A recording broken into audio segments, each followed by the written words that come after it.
Alors la page linguistique, puisque on a souvent des rubriques linguistiques dans ces émissions, elle concerne la prononciation des mots en anglais, empruntés au français.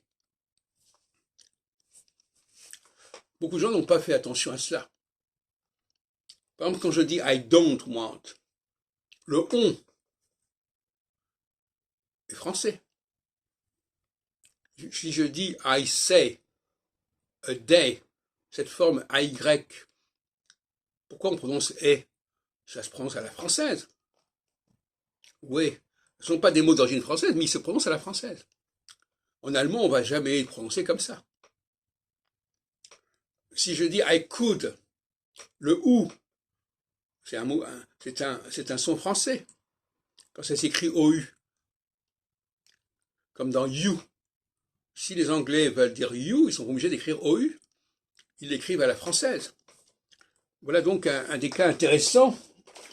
Et un autre cas que je voudrais signaler aussi, prenons par exemple le mot history, story.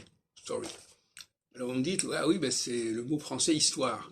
Mais comment on est passé de histoire à story? Parce qu'il y a historique en français. Et j'en ai parlé dans une autre émission. L'anglais se construit à partir de formes dérivées. Donc puisqu'il y a historique, eh bien on va dire il y a history. Et là encore, de croire que c'est une invention anglaise, non. C'est une invention anglaise si on veut, mais c'est un bricolage anglais à partir du français, à partir des constructions françaises.